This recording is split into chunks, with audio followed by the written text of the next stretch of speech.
Demand doesn't come. Should I read it as it's going up? Apart from the cacophony of protest and repeated disruptions, the year 2022 witnessed some fiery debates in Parliament as well. As to who the actual Pappu really is. And some of the speeches given by members went viral on social media.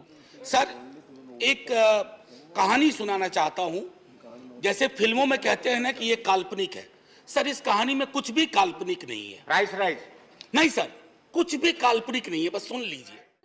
So here are some of the speeches that became immensely popular. देर आए पर दुरुस्त आए. महंगाई एक बहुत अहम मुद्दा है जो आज की जनता पर. Since her election to the Lok Sabha in 2019, Mahua Moitra has been making news both for her speeches and her style quotient. But this TMC member minces no words when she decides to attack the government, and this time it was no different. The government and the ruling party coined the term Pappu. You use it to denigrate, to signify extreme incompetence. Let me use the next few minutes to point out what the data, the statistics tell us as to who the actual Pappu really is. NSO numbers were out yesterday. Industrial output has shrunk by 4% in October to a 26-month low.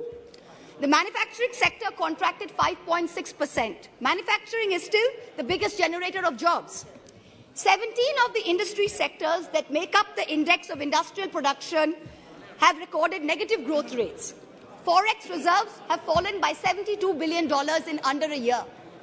Is the ED's job only to harass people, or is it to actually track down and catch the perpetrators of financial crimes? What is this level of incompetence? Who's the Pappu now? If Mahua Moitra went hammer and tongs at the government, the Treasury bench lost no time in getting back. Said about where one should find Pappu, who's the Pappu, where's the Pappu, and so on. Actually, macroeconomic fundamentals being questioned. There was this question of where is the Pappu, who's the Pappu, who's the Pappu. Actually, if only honorable member looks back into her own backyard, she'll find Pappu in West Bengal.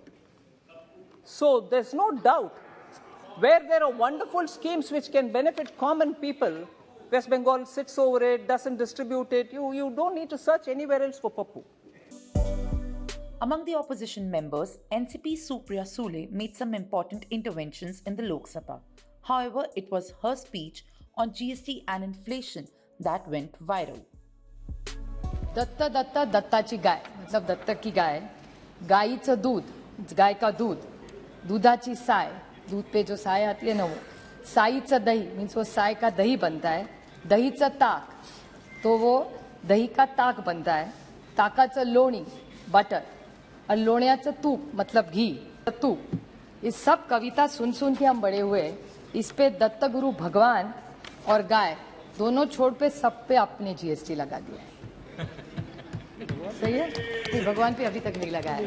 क्या इस देश का ये हाल हुआ है कि इस देश का गरीब आज प्रधानमंत्री जी को बोले आभार है मुझे 2 टाइम का आपने खाना दिया है.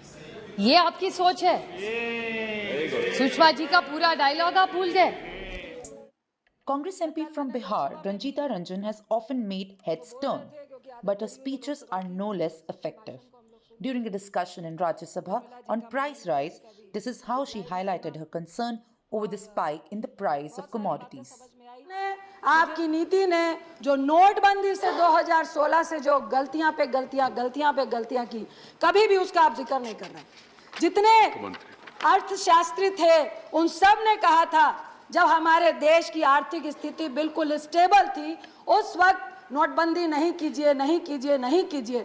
आपके स्वर्गीय में उनका नाम नहीं लूंगी, उन्होंने भी कहा था कि नहीं करनी चाहिए नोटबंदी. उस दिन से आज तक हम अपने देश की आर्थिक स्थिति को संभाल नहीं पा रहे. मैं 2013 का प्रधानमंत्री जी का भाषण याद कर रही थी जिन पे उन्होंने कहा था कि मनमोहन सिंह जी महंगाई का मां नहीं बोलते हैं. आज गैस सिलेंडर 10,054 रुपए हो गया है. आज आप हमारे साथ चीख कर गरीबों की बात करिए, अपने घर की रंजिश मत निकालिए प्लीज. आप मंत्री.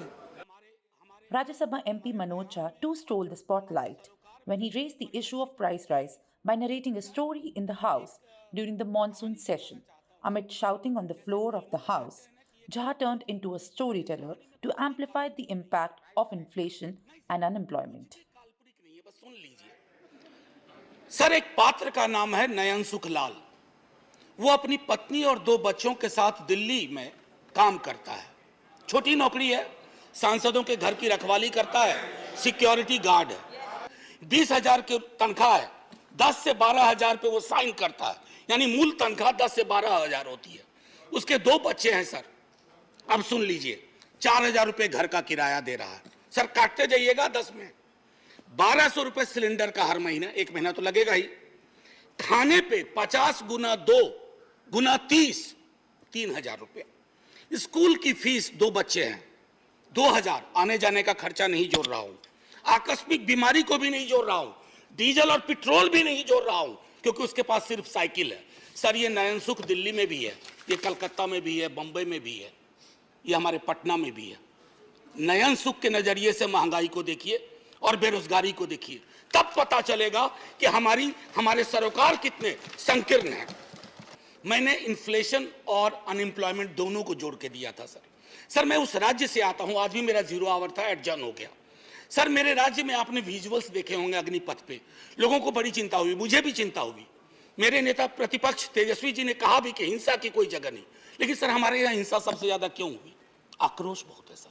हमारे यहाँ बच्चा सरकारी नौकरी के सपने देखता है, रेलवे, सेना, शिक्षक, सर कहीं भी कुछ है ही नहीं। हमारे राज्य को विशेष राज्य का दर्जा देने की बात कही गई, हमारे राज्य को विशेष पैकेज देने की बात कही गई। सर हमारे राज्य को ना फुटबॉल बना के रख दिया गया है, उछाल के इधर उछाल के इधर। हम सिर्फ, मैंने पहले भी कहा था कि हमको आपने श्रमिक केंद्रित राज्य बना दिया है।